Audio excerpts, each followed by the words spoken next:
네, 안녕하세요. 오솔록수입니다. 제가 사실은 이번 편을 편성하지는 않았었어요. 처음에 만들지 않았는데 이전에 심리 테스트 편이 참 너무나도 큰 사랑을 받았더라고요. 그래서 허겁지겁 이렇게 특별편을 좀 편성을 했습니다. 심리 테스트는 그냥 재미로만 보시라는 말씀을 드리려고 사실은 좀 편성을 했어요.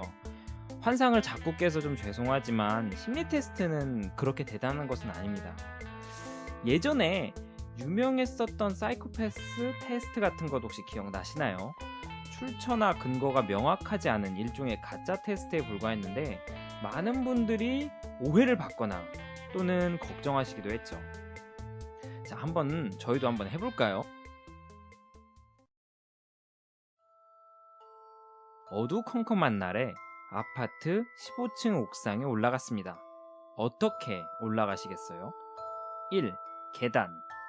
2. 엘리베이터. 자, 이제 옥상에 올라갔습니다. 그곳에서 무표정한 남자 A를 만났습니다. 이 사람은 무엇 하고 있던가요? 1. 아래를 내려다보며 미소를 짓고 있었다. 2. 데워진 몸을 식히듯 바람을 쐬고 있다. 3. 아무것도 하지 않고 그냥 가만히 서 있다. 4. 스토킹 하려는 듯 맞은편 아파트의 어느 집을 쳐다보고 있다. 이것에 대해서 답을 먼저 말씀드리면 첫 번째 질문에서 계단을, 두 번째 질문에서 가만히 서 있다를 고르셨으면 사이코패스라고 이 질문에서는 말했다고 합니다. 해석이 있네요. 제가 읽어드릴게요. 어두운 밤에 사람은 공포라는 감정에 취약하다고 합니다. 혼자 옥상에 올라가는 일도 드물지만 대부분의 사람들은 엘리베이터를 이용하겠죠. 사이코패스들은 보통 3번이라고 하기 때문에 여러분이 3번을 고르셨으면 사이코패스다. 사이코패스는 반사회적 인격장애의 자기애성 성격장애의 극한을 보여주는 모습입니다. 따라서 감정을 잘 느끼지 못하죠. 그래서 공포라는 감정을 모를 수도 있습니다. 틀린 전제라서 좀 황당하긴 하지만 그래도 뭔가 설명을 하려 하니까 이해는 하겠습니다. 하지만 두 번째 정답은 참 말도 안 돼요. 그냥 A가 골랐다. 근데 A가 사이코패스다. 고로 당신도 이것을 골랐다면 사이코패스다. 라는 말도 안 되는 순환 논리의 오류를 범한 것이죠. 대부분의 심리 테스트가 이런 식이에요. 무기기식이나 하나의 특성, 그것도 반음 효과에 나올 법한 특성만을 강조해서 은근슬쩍 넘어가는 식이죠. 아, 그냥 웃고 넘기면 되지 왜 이렇게 진지하게 굴어? 라고 혹시 생각하시나요? 맞아요. 대부분의 사람들은 웃고 넘겨요. 하지만 만에 하나라고 자신의 성격이 이상한 것 아닌지 고민하는 사람들이 생길 수 있고 실제로 걱정하시는 분들도 적지 않았음을 알려드립니다. 검증받은 심리학자들이 사용하는 제대로 된 심리검사는 신뢰도, 타당성, 표준화 이 세 가지의 측면으로 설명할 수 있습니다.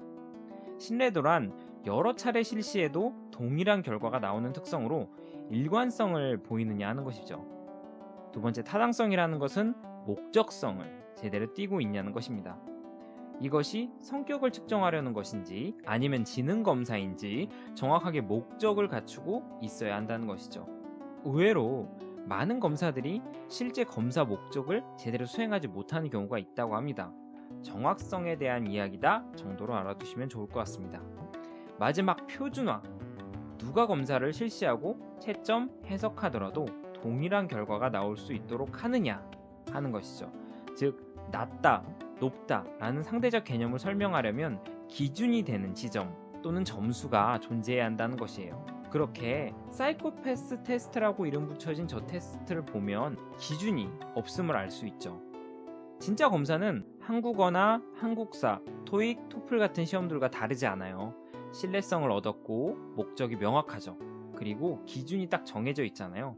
몇 점이면 몇 문제나 정답을 맞춘 것이다 하는 것 말이에요. 누군가가 심리 테스트를 권한다거나 궁금해해서 하시게 되시면 이 세 가지 꼭 기억하세요. 그리고 결과는 그냥 날려버리세요.